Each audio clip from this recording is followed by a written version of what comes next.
ሰበር መረጃ የ33 ዓመቱ ብራዚላዊ የማንቸስተር ዩናይትድ አማካኝ የሆነው ካዚሚሮ በውድድር ዓመቱ መጨረሻ በፍሪ ኤጀንት ከማንቸስተር ዩናይትድ እንደሚለቅ ይፋ ሆኗል። ካዚሚሮም እንግዲህ በጻፈው ደብዳቤ ላይ በማንቸስተር ዩናይትድ ቤት ከመጀመሪያ ኦልድ ትራፎርድን ከረገጠበት ጊዜ ጀምሮ በደጋፊዎቹና በክለቡ ፍቅር እንደወደቀ እንዲሁም ደግሞ አሁን ለመሰናበት ጊዜው እንዳልሆነ ነገር ግን በሚቀጥሉት 4 ወራቶች ውስጥ በቂ የሚባል ሚሞሪዎችን መፍጠር እንደሚቻል ተናግሯል ማለት ነው። አንድ ቀይ ሆነም ሁሌም ቀይ ነው ሲል ካዚሚሮ ደብዳቤው ላይ አስፍሮ ነበረ ማለት ነው። ለማንኛውም በውድድር ዓመቱ መጨረሻ ይህ የቀድሞ የሪያል ማድሪድ እንዲሁም ደግሞ አሁን የማንቸስተር ዩናይትድ ብራዚላዊ አማካኝ ካዚሚሮ ማንቸስተር ዩናይትድን የሚለቅ ይሆናል ማለት ነው።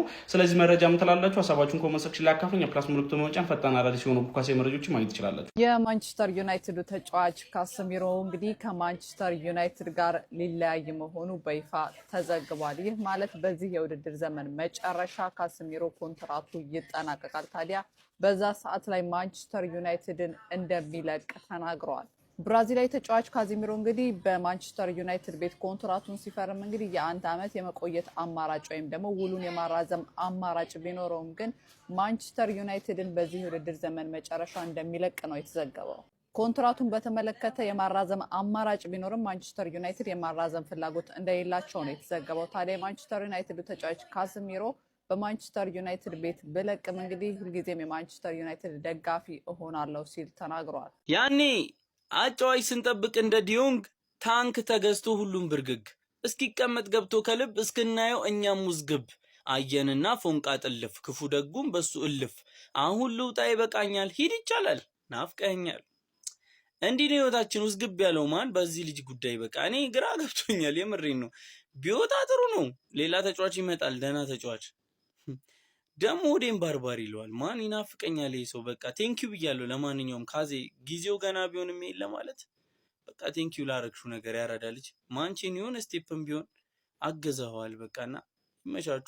ማንቸስተር ይቅደም። ካርሎስ ካዝሚሮ በዚህ ውድድር ዓመት መጨረሻ ከማንቸስተር ዩናይትድ ጋር በፍሪ ኤጀንት እንደሚለያይ ታውቋልና እውነት ለመናገር ከካዝሚሮ ጋር የሚገራርሙ ሚሞሪዎች ነው ያሉን። በተለይ እንደዚህ በወደቅንበት ታይም የሚገራርሙ ሚሞሪዎችን ነው ሰጥቶ ሄደው ካዝሚሮ። ያው ሲመጣ ይታወቃል። በዚህ እድሜው መጥቶ ማንቸስተር ዩናይትድ ቤት ምን ሊፈይድ ነው? ፕሪሚየር ሊጉ ላይ መጥቶ ምንም አይፈይድም፣ ከፕሪሚየር ሊጉ ተጫዋቾች ጋር ፊት ማድረግ አይችልም ምናምን ተብሎ የሚገራርም ነገሮች ተወርተው ሲመጣ ግን በሚገርም ፐርፎርማንስ በዚህ እድሜው ፕሪሚየር ሊጉ ላይ ካሉ ወጣት ተጫዋቾች እኩል ሲጫወት ነበር። ያው ፉትቦልን በኤክስፔሪየንስ እና በጭንቅላት እንዴት መጫወት እንዳለባቸው ያሳየ ድንቅ ተጫዋች ነው። እግዚአብሔር እኔ በጣም ነው የምወደው ለመናገር ባይወጣ ደስ ይለኛል። አሁንም እኔ 1-2 ዓመት ዝም ብሎ አብሮን ቢቀጥል ደስ ይለኛል። ግን ያው መለየት ግድ ነውና ምንድነው ሚሞሪያችሁ? እስቲ ከካዝሚሮ ጋር እስቲ ማረሱት ሚሞሪ ምንድነው? እስቲ አሳውቁኝ። ይመቻችሁ። ሰበር ዜና ካዝሚሮ ይህ ዓመት ካለቀ በኋላ እንግዲህ ከክለባችን እንደሚለቅ ይፋ ሆኗል። ይፋም ከሆነ በኋላ ለማንቸስተር ዩናይትድ ደጋፊዎች እንግዲህ ይሄንን ብሎ ሁልጊዜም የማንቸስተር ዩናይትድ ደጋፊ እሆናለሁ። ይህ ክለብ እስከ ህይወቴ ፍጻሜ ድረስ በልቤ ውስጥ ይኖራል። ደህና ሁኑ ለማለት ጊዜው ገና ነው። በሚመጡት 4 ወራት ተጨማሪ ብዙ ትውስታዎችን አንድ ላይ መፍጠር ይኖርብናል። አሁንም አብረን መታገል አለብን በማለት ተናግሯል። የማንቼ ፋሚሊዎች ሀሳባችሁን ኮሜንት ላይ አስቀምጡልኝ። ደስታ ይሰማኝ ወይ ሀዘን ይሰማኝ ማላቅበትን ነገር አሁን ስካይ ስፖርት ከአንድ ደቂቃ በፊት ይዞ ወጥቷል። ማንቸስተር ዩናይትድ ኮንፊርም ዛት ካዝሚሮ ዊል ሊቭ ዘ ክለብ ዚህ ሰመር አፖን ኤክስፓየር ኦፍ ሂዝ ኮንትራክት ይላልና አሁን ስካይ ስፖርት ይዞት የወጣ መረጃ ነው። ማንቸስተር ዩናይትድ አሁን በዚህ ዓመት የካዝሚሮ ውል እንደሚጠናቀቅ ይታወቃልና ውሉ ሲያልቅ እንግዲህ ክለቡን ሊለቅ እንደተዘጋጀ የወጣ ያለ መረጃ ያሳይልና ለኔ ሁለት አይነት ስሜት የተሰማኝ ነው። ምክንያቱም ካዝሚሮ በዚህ ዓመት ፐርፎርም እያደረገልን ባለው ስታንዳርድ እንግዲህ እድሜውን መቀነስ ቢቻል ኖሮ ቀንሼ አጫውቶ ነበር። ምክንያቱም አሪፍ ፐርፎርም እያደረገበት ባለበት ሲዝን እንግዲህ ሊለቅ ተዘጋጅቷል። አውቃለሁ 33 ምናምን ዓመቱ ነው። ነገር ግን ለማንቸስተር ዩናይትድ የሚያስፈልግ አይነት ተጫዋች ነው። በሱ ቦታ ሌላ ተጫዋች ሜቢ ካስፈረሙ አላቅም። ፎሎ ላይ ሼር ማድረግ እንዳደረሱ ያው መረጃው እንደወጣ ነው የነገርኳችሁ። ሳዳም ሁሴን ነኝ። ይመቻችሁ። በክረምቱ የዝውውር መስኮት ካዝሚሮ ከዩናይትድ እንደሚለቅ አሳውቋል። ይሄ እንግዲህ ለዩናይትድ ደጋፊ አፕግሬድ ነው የሆነ ካዝሚሮ ወጥቶ የሆነ ጥሩ ሚድፊልደር ሲገዛ አፕግሬድ ነው ለቲሙ። ያ ጥሩ ነገር ዜና ብላችሁ ልትይዙ ትችላላችሁ። እኔ ግን የእናቴ ልጅ ይመስሉ በቃ አንድ ተጫዋች ሊወጣ ነው ሲባል ሆዴም ባርባር የሚለዋል። በቃ አንዳንዶቹማ በጣም ተገፍተው ምናምን ሲወጡ ስቲል ልቤ ውስጥ አሉ። በቃ የሆነ አለ አይደል በቃ የሆኑ ተጫዋቾች እነ ማክቶሚኔ ምናምን ነገር ለምሳሌ ደግሞ በቃ በልጁም ጥፋት ቢሆን እንደነ ግሪንውድ አይነት ተጫዋቾች በቃ ሆዴ ውስጥ ነው የሚቀሩት። እነ ራሽፎርድ ምናምን በቃ በማንም ጥፋት ይሁን ብቻ እንዲወጡ ማልፈልጋቸው የሆኑ ተጫዋቾች አሉ። ካዝሚሮም ልክ እንደዛ ነውና ቅር አለኝ። የእውነት የምሬ ነው። እናንተ ምን ተሰማችሁ? ማንም እናስፈርምስ ይመስላችኋል? ብቻ ይመቻችሁ። ማንቸስተር ይቅደም ብለናል። ስለ ካዝሚሮ አስደንጋጭና ሰበር ዜና ተሰምቷል። ቪዲዮን በቻላችሁ ታቅም ኮፒ ሊንክ፣ ሼር፣ ሪፖስት ይረገጥ። እንዲሁም ለዚህ ቤት አዲስ ኮራች የፕላስ ምልክቱን ተጫኑ።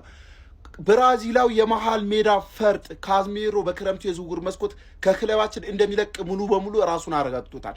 ከክለባችን አመራር ቁጭ ብሎ ከተነጋገረ በኋላ ክለባችን መልቀቅ እንደሚፈልግ ተናግረዋል። እናም ይህን ከወሰነ በኋላ ስለ ክለባችን ይህ ብለዋል። ማንቸስተር ዩናይትድ ሁሌም እደግፈዋለሁ፣ እስከ ፍጻሜ ህይወት ድረስ በውስጤ ይኖራል ብሏል። ካዝሚሮ የኛም ሌጀንድ ነክ። ስለነበረን ቆይታ በጣም እናመሰግናለን። በዩናይትድ ቤት ደምክና ጉልበትክ ስትሰጥ ቆይተሃል። እናም በዩናይትድ ቤት የሚገባክን ትልልቅ ዋንጫዎች ባለማግኘትክ በጣም አዝኛለሁ። እንዳንተ ዋንጫ የሚገባቸው ብዙ ተጫዋቾች አሉ። እናም ለእነሱም ጸሎት አርግላቸው። ብቻ ለነበረን ቆይታ እናመሰግናለን። ካሳሁን ካሲሜሮ ማንቸስተር ዩናይትድ በመልቀቁ እንደኔ የደበረው ቪዲዮ ረዘም ሊል ስለሚችል ኮፒ ሊንክ፣ ሼር፣ ሪፖስት አድርጋችሁ ለማንቸስተር ዩናይትድ ደጋፊዎች አድርሱልኝ። በመጨረሻም ካሳሁን ማለት ነው ከማንቸስተር ዩናይትድ ጋር እንደሚለያይ በትዊተር አካውንቱ ወይም በኤክስ አካውንቱ ይፋ አድርጓል ማለት ነው። ካስዬ ማለት በቃ እኔ በጣም ወዶ ተጫዋች ነው። ማንቸስተር ዩናይትድ ውስጥ ሁሉን ነገር አሸንፏል። ሪያል ማድሪድ ቤት ውስጥ ያልበለው ዋንጫ የለም፣ ግን ስቲል ክለቡ ያለው ጉጉት ለክለቡ ያለውን ይሰጣል ባለው አቅም። አውቃለሁ አንዳንድ ወቅቶች ላይ ስንታቸው ነበር ራሳችን። ከዛ በኋላ ራሱ አስተምሮናል፣ እንድንጸጸት አድርጎናል እና ከካሲሜሮ ጋር ልንለያይ ነው። ግን ያው ህይወት ይቀጥላል ማለት ነው። ካሲሜሮ ሄዷል፣ ግን በጣም ችግሩ እንደው ታውቃላችሁ ይሄ ብቻ ነው ያለን ሚድፊልደር ላይ ይሄ ብቻ ነው ያለን ብቸኛ ዲፌንሲቭ ፊልደር ማኑኤል ኡጋርቴ ነው። ማኑኤል ኡጋርቴ ደግሞ እንደምታውቁት ጥራት ያላቸው ተጫዋቾች ያስፈልጉናል። ኤሊዮት አንደርሰን፣ ካርሎስ ባሌባ ሁለቱንም ባንድ ላይ መምጣት አለበት ማንቸስተር ዩናይትድ። ካሲሜሮን አጥቷል። ካሲሜሮ የ34 ዓመት ሽማግሌ ሆኖ ስቲል በሱ ላይ ነበር የተንጠለጠለው። ምን ያህል ለክለባችን እየጠቀመ እንዳለ ካሲሜሮ እናውቃለን። አሁን የመለያው ሰዓት የደረሰ ይመስለኛል። ከካሲሜሮ ጋር ከአራት ወር በኋላ የምንለያይ ይሆናል። ካስዬ እናመሰግናለን። እውቁ ጋዜጠኛ ፋብሪዚዮ አሁን ይዞት በወጣ መረጃ መሰረት ካዛሚሮ ክረምት ላይ ማንቸስተር ዩናይትድን ለቆ እንደሚወጣ ይፋ አድርጓል። የማንቸስተር ዩናይትድ ኃላፊዎችና ካዛሚሮ ተሰብስበው ከውሳኔ ደርሰዋል። ክረምት ላይ ኮንትራቱ የሚጠናቀቀው ብራዚላዊ ሚድፊልደር ካዛሚሮ በቀጣይ ዓመት ከማንቸስተር ዩናይትድ ጋር እንደማይቀጥል ይፋ ሆኗል።